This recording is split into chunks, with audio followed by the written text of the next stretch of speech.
महिमा असे कृष्णधारी प्रसाद घेताची स्वामीचा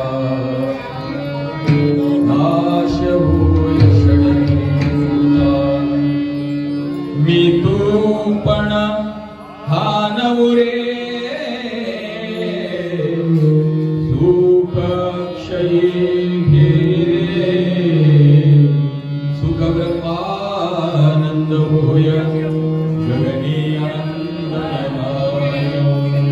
प्रसाद घेताची स्वामीचा नाश होय षडरिपुचा लक्ष्मण म्हणे घ्या हो जन्म मृत्यू चुकवा हो प्रसाद घेताची स्वामीचा नाश होय षडरिपुचा नमस्कार माझा पार्वती शंकरा नमस्कार माझा पार्वती शंकरा नमस्कार माझा पार्वती शंकरा नमस्कार माझा पार्वती शंकरा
गुरुदैवात् परं नास्ति तस्मै श्रीगुरवे नमः।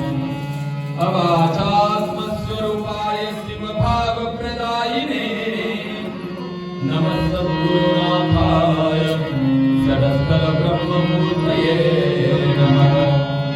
वसवं भक्तिगे मूलम् वसवं कालङ्गे कारणमुपमशीलम् वसवं जङ्गमलोलम् वसवाक्षिपुरेन्दु संवरवसवा। गुरु प्रसादाची थोरी महिमा से श्रेष्ठ भारी प्रसाद घेताची स्वामीचा नाश होय। प्रासादिक अभंगाच्या माध्यमातून आपल्या समोर ठेवले संतांचं कार्य, संतांची वाणी, संतांचं बोलणं, संतांचे विचार हे अनुभवातले विचार असतात आणि संत बोलत असताना, सांगत असताना जे प्रत्यक्षात त्यांच्या जीवनामध्ये आलेली अनुभूती असते ती अनुभूती त्यांनी अभंगाच्या माध्यमातून प्रगट केली आणि ते अनुभव मला मिळाले, मला त्याचा अनुभव झाला। तो अनुभव तुम्हाला सुद्धा होईल, पण तो अनुभव घेण्यासाठी त्या अनुभवाला आपण पात्र झालं पाहिजे, अनुभव घेण्याच्या योग्यतेचं आपण झालं पाहिजे आणि अनुभव घेण्याची मनामध्ये जिज्ञासा असली पाहिजे। कळाले? जिज्ञासा म्हणजे ओढ। आणि ज्यावेळेस आम्हाला ओढ लागेल त्यावेळेस नक्की आम्हाला जे आमच्या जीवनामध्ये हवं, आम्हाला जे प्राप्त करून घ्यायचंय, जे संतांना मिळालं ते सुद्धा आम्हाला मिळतं, पण त्याच्यासाठी तितकी ओढ, तितकं प्रेम आमच्या मनामध्ये असतं। आज आम्हालाही प्रत्येकाला ओढ आहे, प्रत्येकाला ओढ आहे, नाही असं म्हणत नाही, प्रत्येकाला आहे की नाही त्या गोष्टीबद्दलची ध्यास आहे, पण आम्हाला जे संतांना मिळालं त्याच्याबद्दलचा नाही। आजच्या काळामध्ये, आजच्या परिस्थितीमध्ये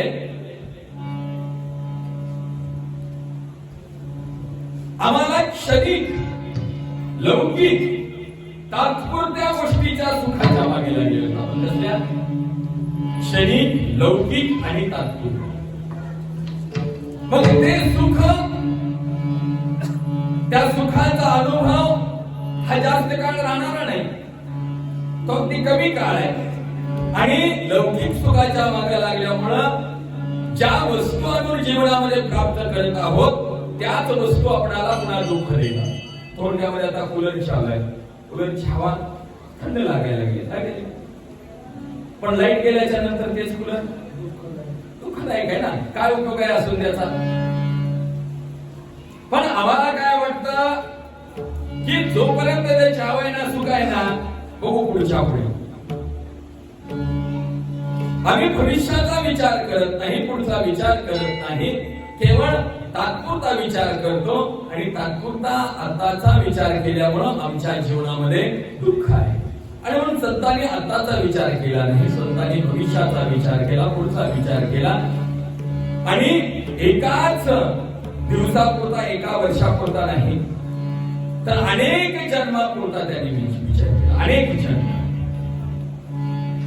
आणि हे करत असताना त्यांच्या जीवनामध्ये भक्ती करत असताना, गुरुच्या सानिध्यामध्ये जात असताना, ग्रंथाचा अध्ययन करत असताना, पूजा करत असताना, साधना करत असताना त्यांच्या जीवनामध्ये अनुभव आहे आणि त्या अनुभवाचे बोल त्यांनी अभंगात दिले। म्हणून कुठलीही गोष्ट करत असताना, बोलत असताना शक्यतो संतांचं म्हणणं आहे, बोलण्याबद्दल त्याला संतांच्या वाणीला काय किंमत आहे तर संतांचे बोल अनुभवाचे आहेत। आमच्या सारख्याच्या बोलण्याला लोक कंटाळून जातात, थोडे वेळ बोलले की महाराज बंद करा, आता टाइम झाला आमचा। नाही ना, लय जर बोलायला की बस कर तुझी बडबड बाबा, किती ऐकून घेऊ म्हणतो। कारण आमच्या बोलण्यामध्ये एक विशेष अर्थ नसतो, आमच्या बोलण्यामध्ये अनुभव नसतो. आणि संतांच्या बोलण्यामध्ये, संतांच्या वाणीमध्ये अनुभव होता. म्हणून कधीही माणसानं बोलत असताना संत सांगतात अनुभवाविने.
आमच्या बोलण्याला किंमत नसते. म्हणून संतांनी सांगितलं बोलायचं तर अनुभवाविने बोलू नये फार तेव्हा गौरी हर वश होय. आणि म्हणून अनुभव नसताना जर बोललं की नाही, एखादा माणूस एखादा वयस्कर माणसाला ज्यानं शेतीत करून झाला, एखादा व्यापार करून माणूस वृद्ध झालेला आहे, सगळ्या त्यांना 12 राज्याचं पाणी पिलेलं आहे, 12 गावचं पाणी पिलेलं आहे. 12 गावचं नाही, 12 राज्याचं. काय काय लोक म्हणतात, त्याला जर म्हणाला का हा बाबा लय शिकून काय केस का गुणानं पांढरे झाले नाहीत म्हणतात, आहे की नाही. आम्ही 12 गावचं पाणी पिलेलं म्हणतात. तुझं काय सांगायला आम्हाला, हे का आम्ही अनुभव करून याच्यातला सगळा अनुभव आहे आम्हाला शिकू नको म्हणतात. आणि म्हणून बोलत असताना अनुभवाशिवाय बोलू नये. पण आजच्या काळामध्ये अनुभव नसताना सुद्धा लोक सल्ला देतात, बोलतात, सांगायला येतात, बोलू नये तिचं अनुभव नसताना. इथं काय लोक आजच्या काळामध्ये तर सुंदर झाले की इथं कीर्तनात भारताच्याला काहीच माहित नाही संसारातलं, त्याला संसार सांगावं का? काय अनुभव आहे तुम्हाला? त्याला संसारच कशाला म्हणतात माहित नाही, आणखी संसार या शब्दाची व्याख्याच माहित नाही, शब्दच वेगळं, त्याला सांगावं का? आणि त्याला सांगितल्यावर प्रभाव पडेल का? आणि म्हणून कुठलीही गोष्ट असेल तर त्याच्यामध्ये प्रत्येकाला अनुभव असतो. आणि शिवसंत लक्ष्मण महाराजांच्या जीवनामध्ये अनुभव. शिवसंत लक्ष्मण महाराज म्हणजे सामान्य संत, सामान्य व्यक्ती, तुमच्यासारखे ग्रस्ती जीवन जगणारे, प्रपंच करणारे, घरामध्ये राहणारे, व्यवसाय करणारे, व्यवसाय पाहणारे. पण ज्यावेळेस त्यांना कळालं की या बाह्य लौकिक गोष्टीमध्ये, संसारामध्ये मी अडकलेलो आहे आणि या संसाराचा सुद्धा त्यांनी अनुभव घेतला. आणि संसाराचा अनुभव त्यांना आल्याच्या नंतर, बराच वर्ष केल्याच्या नंतर त्यांना कळालं की बाबा कितीतरी केलो तरी हा संपणार नाही. कोण? हा संसार आम्हाला संपवेल, पण तो संपत नाही. आणि तो संपत नाही म्हणून त्याचं नाव न संसरती, की संसार आतापर्यंत कुणाचाही संपला नाही, कुणाचाही पूर्ण झाला नाही. शेवटी प्रश्नात चिन्ह ज्याच्या पुढे राहत गेला तो संसार आहे. आणि मग हे त्यांना कळाल्याच्या नंतर मग त्यांना कुणीतरी सांगितलं की बाबा या जीवनामध्ये तुम्हाला जर काही मिळवायचं असेल, शाश्वत जर मिळवायचं असेल, तर तुम्हाला इथे राहून चालणार नाही, या संसारामध्ये राहून चालणार नाही. आणि मग सगळं झाल्याच्या नंतर मग त्यांना सुद्धा कळालं. आणि मग ते म्हणाले बस झालं, म्हणले आता ऐके नाही. काय म्हणले त्यांनी? पुढे पुढे हा संसार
हा संसार आहे.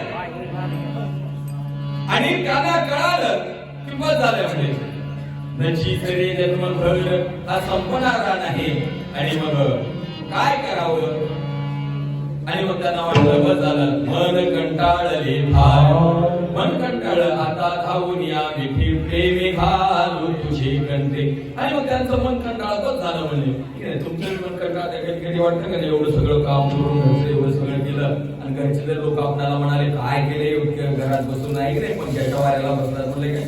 मग पुन्हा कधी कधी वाटतं फार कंटाळा येतो म्हणून बस झाला आता हे सगळं सोडून एक वाटतं की घरच्या डोंगरात जाऊन असं वाटतं. वाटतं का नाही किती जणांना वाटतं बस झालं म्हणजे बस. आमचंही कंटाळतं मन. लक्ष्मण महाराजाचंही मन कंटाळलं होतं पण आमचं कंटाळ तर तेवढ्याच वेळा होतं. आपण थोड्या वेळानं आपलं सुरू झालं. पण लक्ष्मण महाराजांनी ज्यावेळेस त्यांना कळालं त्यावेळेस त्यांनी आपल्यासारखा क्षणिक विचार केला नाही. निश्चय केला. आपुले मनाचा निश्चय हा झाला परतोनी आला मनाचा निश्चय केला की आपणाला या लौकिक सुखामध्ये नाही जगायचं. क्षणिक सुखामध्ये नाही जगायचं. दुःखरूप संसारामध्ये नाही जगायचं. तर आपल्याला आपलं जीवन स्वतःचं जीवन सुखरूप करायचंय आनंदी जीवन करायचंय असं ज्यावेळेस त्यांना कळालं त्यावेळेस त्यांनी सगळं बस म्हणजे आता नाही. आणि हा असलेला संसाराशी आगे आपुले हाती लावोनी मागोनी मागोनी. आणि मग त्यांनी ग्रंथाच्या अध्ययनाच्या माध्यमातून अनुभवाच्या माध्यमातून त्यांना कोणीतरी सांगितलंय का नाही बाबा जर या संसारातून निवृत्ती पाहिजे असेल संसारातून या दुःखरूप संसाराला सुखरूप करायचं असेल तर त्याच्यासाठी जीवनामध्ये सद्गुरूंची गरज असते. सद्गुरूंची कृपा झाल्याच्या नंतर सद्गुरूंचा आशीर्वाद मिळाल्याच्या नंतर सद्गुरूंचा प्रसाद मिळाल्याच्या नंतर तुमचं जीवन सुखरूप होईल असं म्हणल्याच्या नंतर त्यांना कोणीतरी सांगितलं की साखरखेड्याच्या मठामध्ये जगद्गुरु प्रसिद्ध महास्वामीजी सारखे महान संत योगी पुरुष राहतात. आणि ते योगी पुरुष आहेत विद्वान आहेत ज्ञानी आहेत. आणि त्या संतांचा तुम्ही त्या साधूचा सहवास तुम्ही अनुभवा असं सांगितल्याच्या नंतर मग मात्र त्यांना त्या प्रपंचामध्ये ओढ जी होती ना आतापर्यंतची ती प्रपंचातली ओढ कमी झाली आणि त्यांना सद्गुरूंच्या भेटीची जगद्गुरु प्रसिद्ध महास्वामीजींच्या भेटीची ओढ लक्ष्मण महाराजांच्या मनामध्ये लागली. आणि त्याने एक दिवशी आपलं सगळं जे काही प्रपंच होता त्याच्यावर ऐकणे त्याच्यावर बेलपत्र तुळशीपत्र सोडलं आणि सरळ साखरखेड्याला त्या जगद्गुरु प्रसिद्ध महास्वामीजींच्या मठामध्ये प्रसिद्ध मठ संस्थांमध्ये निघाले. पायी पायी चालत गेल्याच्या नंतर त्या काळामध्ये सुद्धा महाराज काहीतरी धर्म प्रचारार्थ बाहेर गेलेले होते. मठामध्ये कोणीच नव्हतं. लक्ष्मण महाराज मठामध्ये गेले आणि पाहिलं त्यांनी महाराज नाही आजूबाजूला सगळं पाहिलं. महाराज धर्म प्रचारार्थ असल्यामुळे मठाच्या अवतीभोवती सगळं गवत वापलेलं होतं घाण होती कचरा होता. आणि लक्ष्मण महाराज तिथे गेल्याच्या नंतर बसले नाही तर त्या मठाच्या भोवतालचं सगळं स्वच्छ परिसर स्वच्छ केला. गवत काढायला लागली घाण काढायला लागली स्वच्छ करायला लागले. आणि स्वच्छ करून त्या सद्गुरूंची महाराजांची वाट बघत बसायला लागले. बघा हे संतांची लक्षण असतात. मठामध्ये गेल्याच्या नंतर मंदिरामध्ये गेल्याच्या नंतर तिथलं पावित्र्य राखणं तिथली स्वच्छता राखणं हे आपलं कर्तव्य असतं. पण आजकाल आमच्या भारतीय संस्कृतीमध्ये आमच्या धर्मामध्ये असं झालेलं आहे की आम्हाला आमच्या धर्मामध्ये प्रेमच नाही. आमचेच लोक मंदिरावर बसतात. आमचीच आजची तरुण पोरं मंदिराच्या समोर बसतात पुड्या फोडतात खातात आहे की नाही. तिथंच बसून महाराजांच्या समोर तीच म्हणून कार्य करतात. बघ माझी तिथलं आमचं आणि इकडे तर मोठे मोठे झेंडे घेऊन फिरायचं जयंत्या काढायचं मोठ्या मोठ्या गावाने आहे की नाही. गावाला अख्ख्या बुडवायचं मातीच्या मंदिराच्या समोर येऊ. हे संस्कार का याच्यासाठी आमचं धर्माचं पवित्र आम्हाला राखता आलं पाहिजे. मठा मंदिराचं पवित्र आम्हाला राखता आलं पाहिजे. कुठं खावं काय खाऊ नये याचा जोपर्यंत आपल्याला विचार नाही ना तोपर्यंत आपण माणूस नाही. आपण लोक दुसऱ्याला नाव ठेवतो. त्यांचं शिका अनुकरण करा. लोकांकडून शिकायला पाहिजे काही. आहे ना आमचे लोक कधी येतात सप्त्यात सुद्धा तरुण पोरगा इकडे येणार. त्यांचे लोक रमजान महिन्यात किती जरी असला तरी शुक्रवार गाठून ते निघेल हातातला लाखो रुपयाचं काम सोडतात आहे की नाही. आणि आमच्या त्याला मोबाईल सुटला हातातला. एवढे आमचे काम आले. आणि याच्यासाठी पहिल्यांदा संस्काराची गरज आहे. हे संस्कार शिकवा मुलाला तुमच्या घरामध्ये. सांगा जरा कधी कधी. बाकी सगळं सांगता हे बी सांगता. मंदिरापाशी थुकू नको, मंदिरापाशी खाऊ नको, मंदिरापाशी हात धुल्याशिवाय जाऊ नको, पाय धुल्याशिवाय जाऊ नको. काहीतरी महाराजांना सांगावं आता सगळं.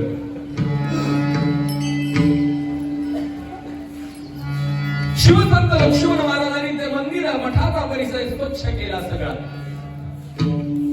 आणि स्वच्छ केल्याच्या नंतर 3-4 दिवस वाट पाहिले.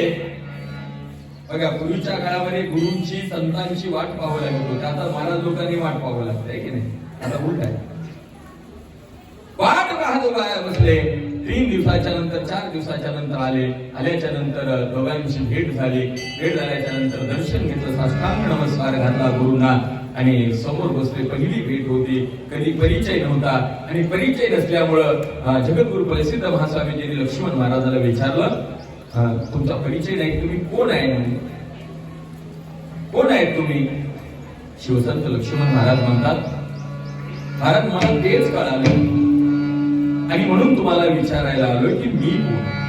नाही आपण जर असलो तर सांगितलं असतो आपण नाही की माळेवाडी खाव आमच्या पाठी लाव आमच्या पाठी लाव. म्हणजे संत होते त्यांनी सांगितलं मला हेच माहित नाही की मी कोण आहे आणि तुम्हाला विचारायला आलो. पण ठीक आहे महाराज म्हणले. त्यांनी विचारलं ठीक आहे तुम्हाला माहिती नाही कुठून आला. दुसरा प्रश्न विचारला कुठून आला. त्यांनी सांगितलं ह्या दुःखरूप संसारातून मायारूपी बाजारातून आलो. त्यावेळेस जगद्गुरु प्रसिद्ध महास्वामीजींना कळालं की हा व्यक्ती कोणी साधारण व्यक्ती नाही, सामान्य व्यक्ती नाही, त्याच्याकडे काहीतरी आहे. आणि मग तिसरा प्रश्न विचारला ठीक आहे पण आता जायचंय कुठं. त्यावेळेस त्यांनी सांगितलं तेच मला माहित नाही, तुमच्याकडे विचारायला आलोय. तुम्ही जिकडे मार्ग दावाल तिकडे जायचंय आणि तुम्ही माझे मार्गदर्शक आहात, मार्ग दाखवणारे आहात म्हणून तुमच्याकडे आलेलो आहे. आणि म्हणून गुरु हे मार्ग दाखवणारे असतात, मार्गदर्शक असतात, त्यांचं नाव गुरु असतं. आणि शिवसंत लक्ष्मण महाराजांना ते विचारल्याच्या नंतर प्रसिद्ध महास्वामीजींना कळालं हा प्रतिभा संपन्न आहे, याच्यामध्ये काहीतरी आहे. आणि शिवसंत लक्ष्मण महाराजांच्या डोक्यावर महाराज जगद्गुरु प्रसिद्ध महास्वामीजीने हात ठेवला, आशीर्वाद दिला. आणि त्यावेळेस काय जगद्गुरु प्रसिद्ध महास्वामीजींचा कृपा प्रसाद शिवसंत लक्ष्मण महाराजांना प्राप्त झाल्याच्या नंतर त्या प्रसादाचं वर्णन अभंगाचं. गुरु प्रसादाची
त्यांच्या जिभेवर सरस्वती बसली.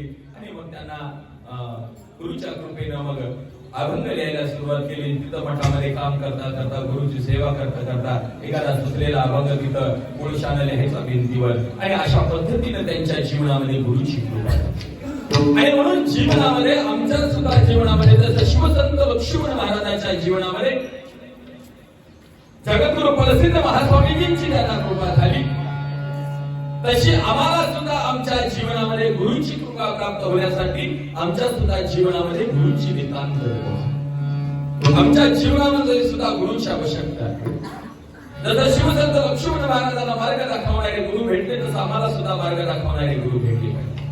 आणि जोपर्यंत आमच्या जीवनामध्ये गुरु भेटत नाहीत तोपर्यंत आम्हाला सुद्धा मार्ग सापडत नाही. किंवा संत सांगतात की बाबा, मी नेहमी सांगतो की ज्याच्या जीवनामध्ये गुरु नाही त्याचं जीवन सुरू नाही. प्रश्न आहे खूप मोठा आहे. ज्याच्या जीवनामध्ये गुरु नाही त्याचं जीवन सुरू नाही होणारे. बऱ्याच लोकांच्या मनामध्ये प्रश्न आहे, हो महाराज आमचं का बंद पडलंय का? आमचं सुरूच आहे म्हणतात, आहे की नाही? आमचं का बंद आहे का? म्हणजे आमचं सुरूच आहे. समजा म्हणता ठीक आहे बाबा, तुमचंही सुरू आहे. तुमच्या घरी एखादा शेतकरी असेल तर कोणी गाय सांभाळला असेल, कोणी म्हैस असेल, कुणाकडे आहे की नाही बैल असतील, कोणी जरा मोठा बंगला बांधला असेल तर एखादा तांब्या कुत्रा सांभाळला असेल त्यांचं जीवन बंद आहे का? त्यांचंही जीवन सुरू आहे, आमचंही जीवन सुरू आहे. मग त्यांच्या आणि आमच्या जीवनात काय फरक? काय आहे का फरक? तेच आहार निद्रा भयमैथुनंच सामान्य वेतन त्यांच्यासारखंच सकाळी उठायचं, दिवसभर काम करायचं, भूक लागली की जेवण करायचं, झोप आली की झोपायचं. त्यांनाही भीती वाटते, आम्हालाही भीती वाटते. त्यांनाही भूक लागते, आम्हालाही भूक लागते. तेही झोपतात, आम्हीही झोपतो. तेही मुलाबाळांना जन्म देतात, आम्हीही मुलाबाळांना जन्म देतो. तेही काम करतात, आपणही काम करतो. तेही एका दिवशी मरून जातात, आपण एका दिवशी मरून जातो. मग बाकीच्या जीवनामध्ये त्यांच्या आणि आमच्या जीवनामध्ये काय फरक? त्यांच्या आणि आमच्या जीवनामधला हाच फरक आहे. त्यांचा जन्म इतर पक्षाचा, प्राण्याचा, पशुचा जन्म निंदनीय आहे. काय आहे? निंदनीय आहे. आणि मनुष्याचा जन्म वंदनीय. जन्म तो तयाचा उत्तम हो कैचा.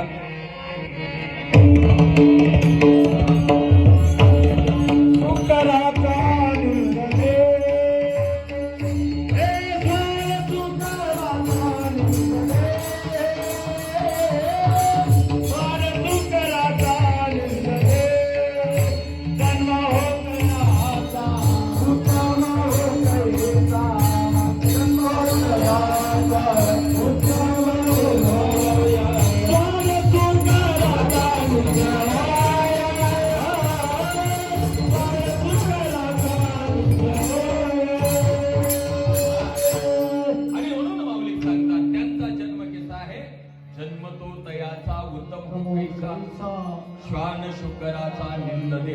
त्यांचा देह निंदनीय आहे, माणसाचा जन्म वंदनीय आहे, माणसाचा देह वंदनीय आहे. म्हणून माणसाची पूजा केली जाते, म्हणून माणसाला नमस्कार करतात, माणसाला शरणात करतात, माणसाला श्रावण करतात. बैलाला खरे केले कोणी? किती बिल्ली लाडानं सांभाळायला बैल आहे म्हणून केले का कोणी? शेतकऱ्यानं किती लाडानं सांभाळायला आहे की नाही? किती लाडानं सांभाळायला कुत्रा राहू द्या तुमच्याकडचं. त्याला कुठल्या बरोबर शरणात राम केले जयशंकर करतात. अहो अरे सोडून द्या, लाडाचे मणी आहे नवीन आलेले. पण त्याच्या आधी दाराची आत पाऊल टाकीता मारिता ती माता शिळा घाई. दाराच्या आतमध्ये सुद्धा त्यांना येऊ देत नाही, कारण त्यांचा जन्म निंदनीय. आता एखाद्या कुत्र्याला इथे आवडतं कीर्तनात ऐकायला, येणं पण एखाद्या कुत्र्याला आवडतं. तुमच्या घरचे काही मागे येतात, त्याला वाटतं झालं मालक चालले तर आपण जाऊ कीर्तन ऐकायला. त्याला इथे येऊन आल्याच्या नंतर आपण बसू देतो का? त्याला काही करणार हो, इकडून तिकडे जाते, तिकडून इकडे येते, पण आपण त्याला बसू देतो का? देत नाही का? त्याला म्हणतो बाबा तुझी कीर्तन ऐकायची जागा नाही. पण ज्याचे आहे त्यांना तरी यावं का नाही? पण त्यालाच कळालं नाही की ही जागा माझ्यासाठी आहे, त्याच्यासाठी नाही. पण त्याला हाकून लावायला. आणि हेच कळण्यासाठी माझी जागा कुठं आहे, मी कुठं बसावं, मी कुठं जावं, काय बोलावं, काय खावं, काय प्यावं आणि कोणत्या पद्धतीचं जीवन जगावं. मग त्यांचं आमचं जीवन जर असं तर असेल, सारखं जर असेल तर आमच्या जीवनाला किंमत नाही. म्हणून मनुष्याला वंदन करतात. इथं आल्याच्या नंतर माणसाला शरणात राम या बसा म्हणतात. तर या माणसासाठी आतरतात, प्राण्यासाठी आतरत नाहीत, पशुसाठी आतरत नाहीत. म्हणून इतराचा जन्म वंदनीय निंदनीय आहे, माणसाचा जन्म वंदनीय आहे. आणि हा जन्म वंदनीय आहे करण्यासाठी किंवा वंदनीय करण्यासाठी ज्याची गरज लागते त्यांचं नाव आहे गुरु. आणि गुरुचा म्हणजे जन्म वंदनीय करतात बघा, त्यांचं नाव सद्गुरू आहे. आणि जीवनामध्ये दोनच व्यक्ती अशा आहेत की जे तुम्ही मोठं झालेलं पाहू शकता. बघा, आपण मोठं झालेलं, आपण मोठं म्हणजे वयानं मोठं नाही,